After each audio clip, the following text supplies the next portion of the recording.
welcome to Macros with Mythili, the ET Now show that takes a hard look at all the major macroeconomic issues and developments in India and overseas. This week we're going to take a hard look at an idea that seems to be the flavor of the season. We're going to take a hard look at the consumption-led growth. What does it mean? Is it the best thing to happen to a country like India? As many news reports would have us believe. How does it differ from investment-led growth? Can it be sustained or will it come to a sorry end? And joining me in the discussion are two of the best macroeconomic brains in the country. Saumitra Chaudhari, former member Planning Commission, the earlier avatar of the Niti Aayog, and Siddhartha Sanyal, Chief Economist, Barclays Bank. Welcome to the show, Saumitra, Siddhartha. Let me start with you, Saumitra. Is there really evidence of a boom in consumption? And what do you understand by the term consumption-led growth? How is it different, as I said, from investment-led growth? China, we are told, is now shifting from its earlier investment-led model of growth to a consumption-led model of growth. Does that suggest that a consumption-led model of growth is superior, Saumitra? Well, in the traditional macro theory that most of us learned, investment-led growth has a stronger multiplier. That is for a given amount of expenditure in the form of investment, eventually get much more growth. But I think those are simplistic issues.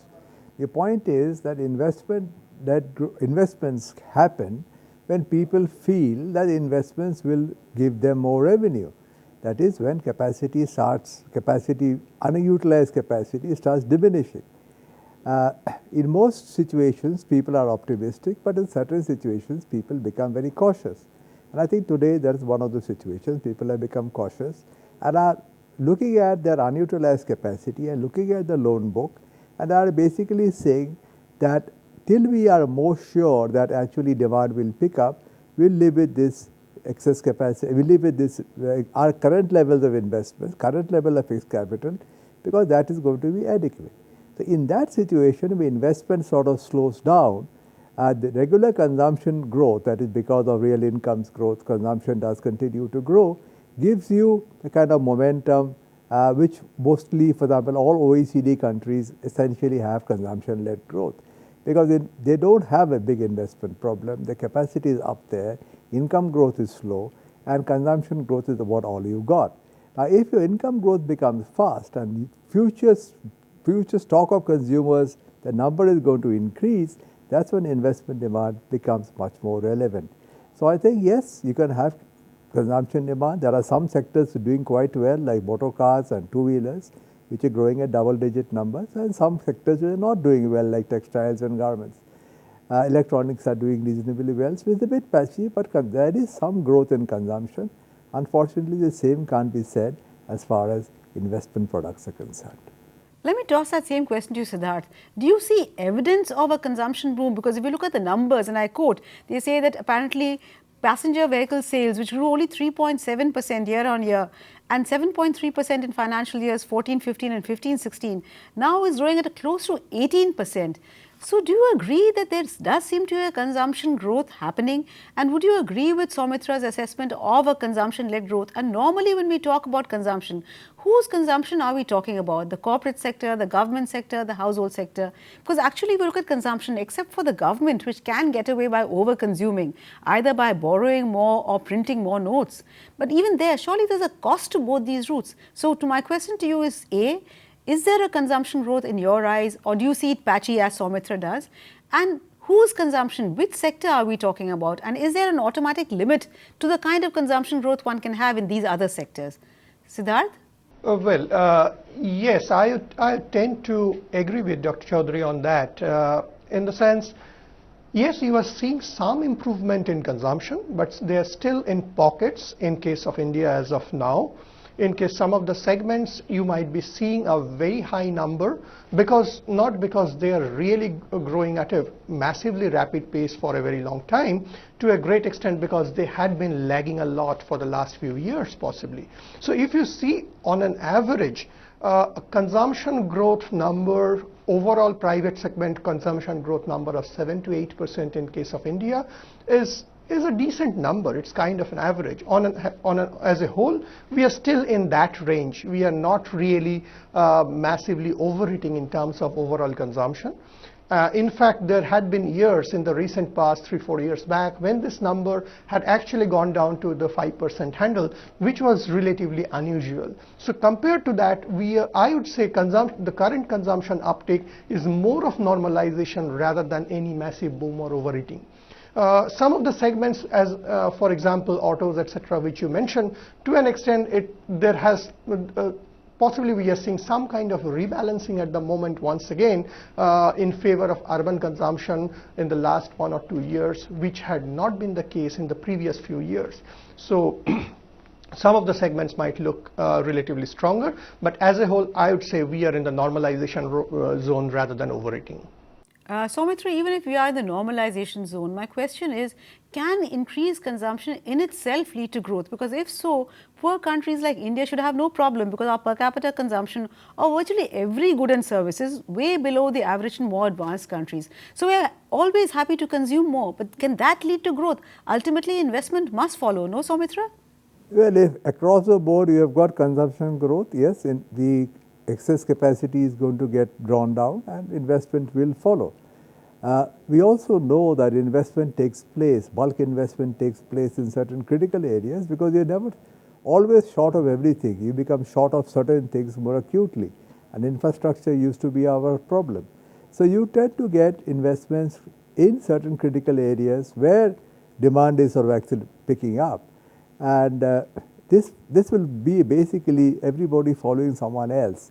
So tomorrow, for example, if auto sector boom and demand and fuels really pick up, you're going to get investment. After all, the Rosneft purchase of SR did not happen out of the blue. It happened with certain background, or the British Petroleum interest in setting up retail fuel stations happened in a certain background, because they are seeing this sector growing. Now, as perhaps this tendency tends to overflow into other sectors, you're going to get perhaps a more generalized pickup in investment demand. Siddhartha, in the run-up to the budget, if you remember, there was a clamour for the government to take a more relaxed view of the fiscal deficit. And the argument was precisely what we're talking about at the moment, consumption-led growth. In fact, the economic survey made a very strong pitch for it on the grounds that there was excess capacity in the economy, and since you won't see private investment happening till such time as the excess capacity is fully utilized, the government must step in. But at that time, the government refused to buy the argument, saying fiscal discipline is sacrosanct, etc. Whereas now they seem to have given up on that front, and they now seem quite happy with consumption-led growth. What, to your mind, explains the apparent turnaround? Well, I'd put it this way in terms of the two parts of the question. One is what's in store for on the fiscal math side. Our sense is that the government is still pretty committed on the fiscal deficit target for this particular year, this particular financial year. So we don't really see too much of a slippage for the number which we have in public domain as of now. Going ahead, what is a clear possibility is that they might relax the consolidation path over a period of time. So what had been the target for the next year possibly will become now the target for over the next 2 or 3 years. And the other thing is eventually we might shift to a range target rather than a point target, which will be giving the government a little more flexibility to become somewhat contra-cyclical in case, depending on the business cycle, which is a perfect approach in my view, and we'll most probably see that going ahead from next financial year onwards.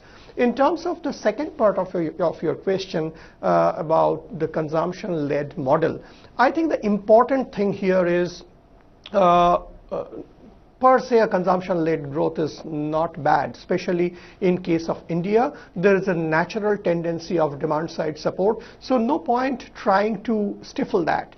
We should be trying to support that, provided it's not overeating, provided it's not running ahead of the productivity growth in the country. So there had been a phase in the previous decade, middle part of the previous decade, later part of the previous decade, when we had seen very high consumption growth along with possibly decent productivity growth. But after some time, it turned out to be a situation where consumption growth possibly started surpassing the productivity growth very significantly, more so in the rural area, and that led to a lot of overeating problem over the course of the next few years. So long as consumption demand and productivity growth goes hand in hand, it's a perfect situation, or rather I don't see any major problem. And the perfect situation is that along with that, if you can provide support on the investment side also.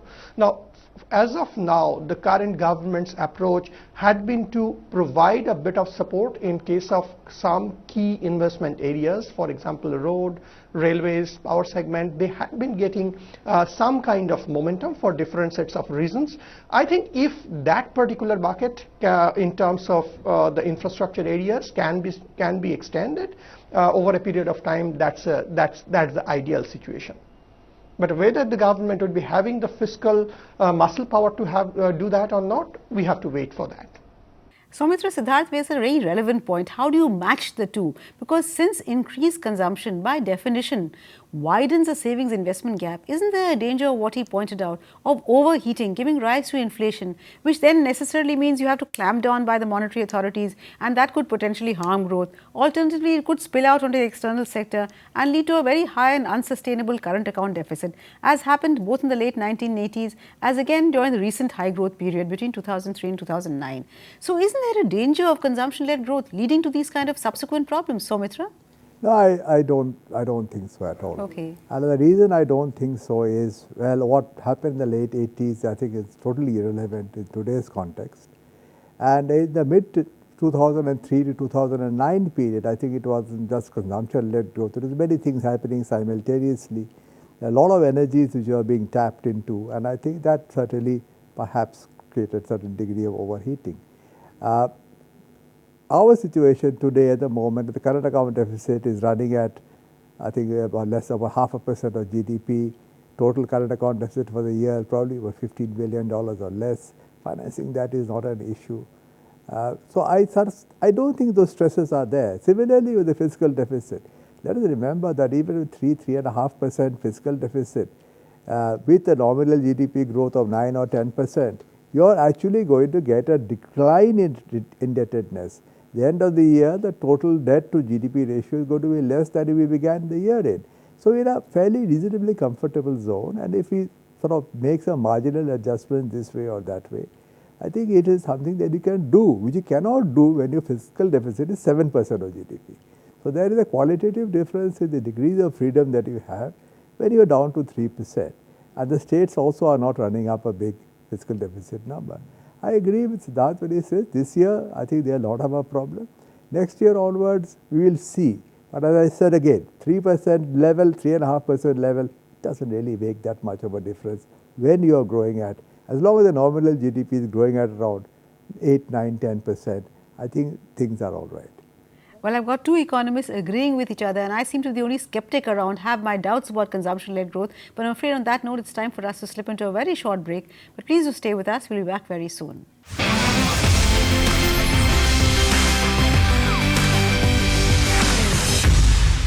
Welcome back. You're watching Macros with Mythili, and we're discussing whether the consumption-led growth can actually sustain in the Indian context, or will it be a consumption-led folly? And discussing the issue with me are Siddhartha Sanyal, Chief Economist, Barclays, and Saumitra Chaudhari, former member, Planning Commission.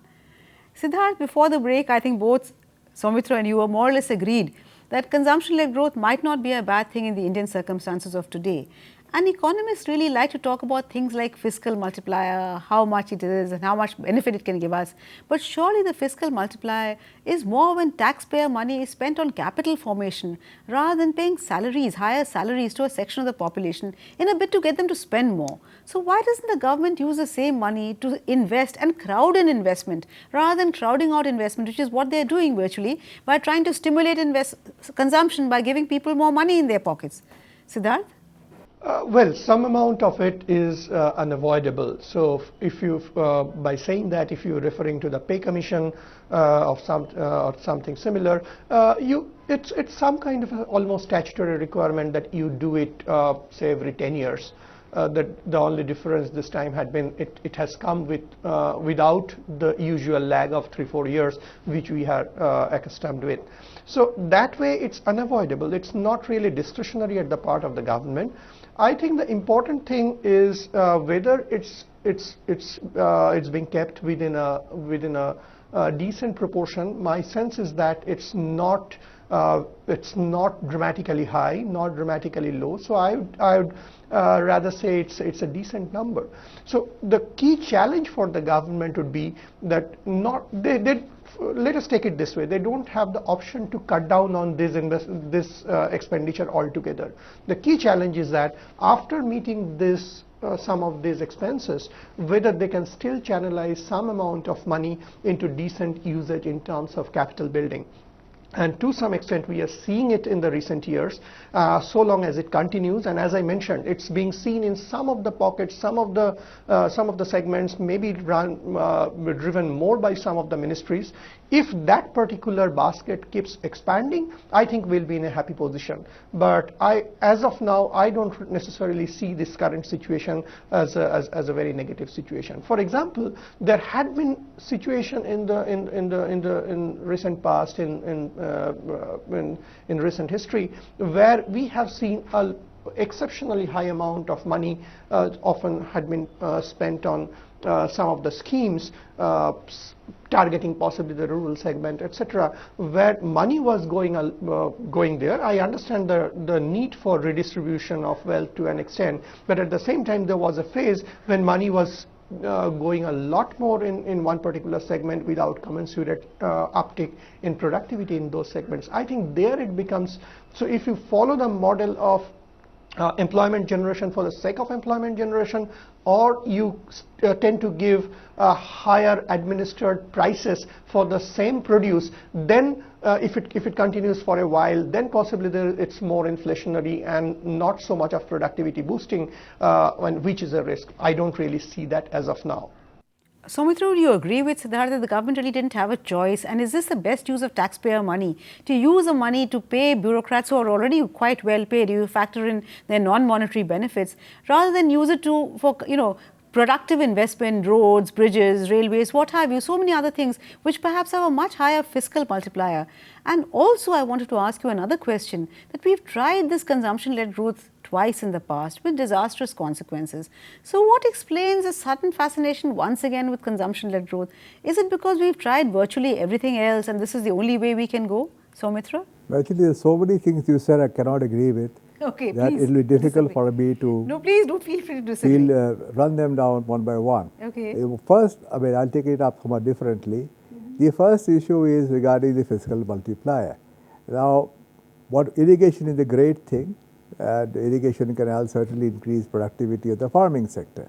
But what fiscal multiplier was there when you started building up dam in 1952 and it didn't complete it for 40 years? There is no benefit at all. The price you pay for democracy, yes. No, it is not democracy. This is where very mechanical way certain theoretical formulations are applied on paper, so are applied in reality. So these things don't work like that. If you delay a project, if you have a project which is not required, if you have a project which is poorly designed, I think the money is completely wasted. Actually, if you pay higher salaries, some of it gets collected back as tax, so there is a tax externality that you can capture. Some of it gets spent on goods on which there is a tax, the tax externality gets captured. How do you finance a fiscal deficit which is funded from borrowed money? You have to have additional income. Since the additional income is not going to come to you as dividends, it can only come to you as additionality of interest. So these things tend to get forgotten, that in the name of spending money, or for example, the heavy engineering corporation in Ranchi, it is a multiplier, it is ultimate multiplier. If you recollect, there is a famous paper by Amartya Sen on the fourth sector model in the early 60s. HEC had lathes, some of which never got even uncovered. They remain in the But you also have PSUs like BHEL, you also have PSUs like HAL. Of course. So therefore, this is a mixed bag. You have to see what has worked and what has not worked. And typically what has worked is items which are in the competitive marketplace, and like BHEL for instance, and despite the fact that they had a price preference which shut everybody out, but that's changed now. But there is some competitive pressure to make them perform. Otherwise, it doesn't work. So I think this way of stereotyping consumption expenditures and investment expenditures are a bit futile. Investment has to lead into higher productive capacity, into higher productivity. If he doesn't do that, if he does so in a very, very flawed fashion, that investment is completely wasted. The second part of the problem was when he talked about the late 80s. Please remember the late 80s, we were actually pump running the economy by borrowing. Government was borrowing money. It's a classic current account deficit problem. Government was borrowing money from overseas and using that to fund a trade deficit, which is unsustainable. So that had to lead to a crisis. That situation is not comparable. It was not a consumption-led growth. It was a fiscal splurge. And the fiscal splurge is the hope of raising growth. It did raise growth. It raised growth from about 3.5% to 5.8% by the end of the decade. But at what cost?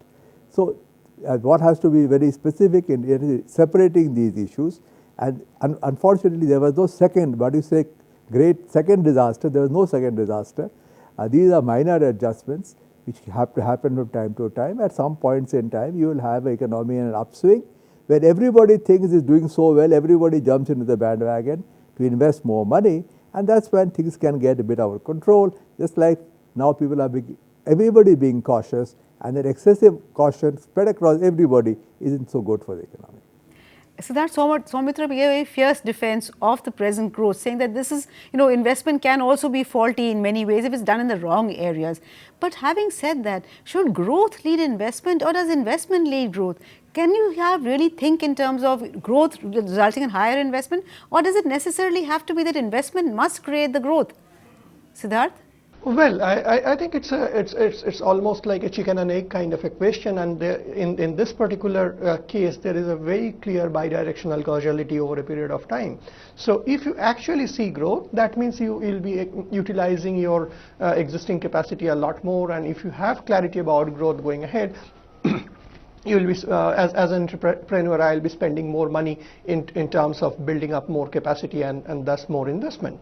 So, and if you see more investment over a period of time, you might actually see more growth the growth path getting reinforced. So in a country like ours, it's a clear bidirectional causality, and given that the basic assumption here is on the consumption side, we generally have a steady to decent support all along, given our demography, given our the population is moving up the education chain, moving up the value chain in terms of consumption, going for more urbanization. So the consumption support is always there. So investment and growth over a period of time will go hand in hand. There will be phases where the consumption-driven growth might be getting some additional focus, but it cannot really be, or it should not really be a model for a very, very long time, simply because of your initial concerns which you had raised, that if you follow that for a very long time without commensurate uptake in productivity, you will ultimately end up leading to an overeating kind of a situation, and which is not healthy for the economy as a whole. So as in this particular question, I think it's a complex situation, but at the same time we have a very clear answer that it needs to go hand in hand over the long run at least. Mr. Siddhartha talked about a chicken or egg situation, and one must ensure that both investment and consumption go hand in hand and the lag is not too long. But what can we do to ensure that, number one? And our second question really to you again, because we're running out of time, is the rest of the world also trying the same medicine?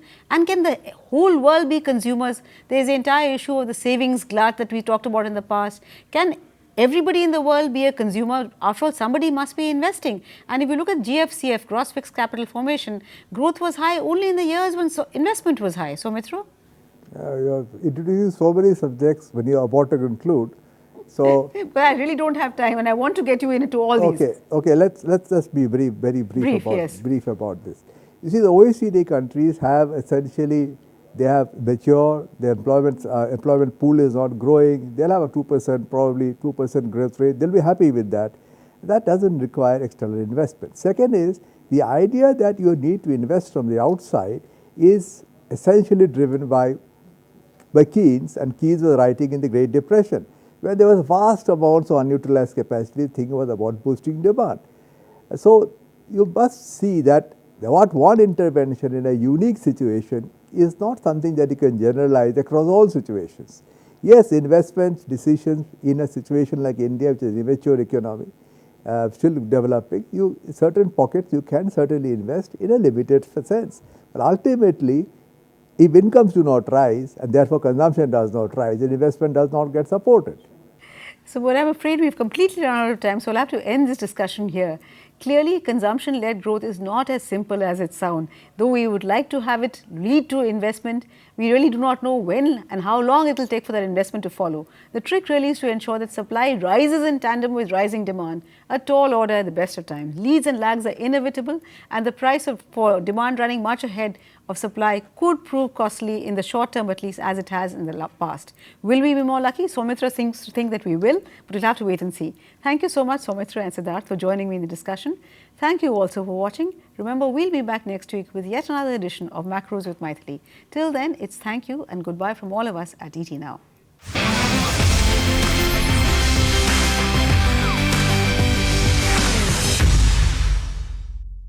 Find us on Facebook at facebook.com/ETNow and don't forget to click the like button. You can also follow us on Twitter at ETNowLive. To stay updated with all our programming, hit the subscribe button on our YouTube channel by logging on to youtube.com/user/ETNow.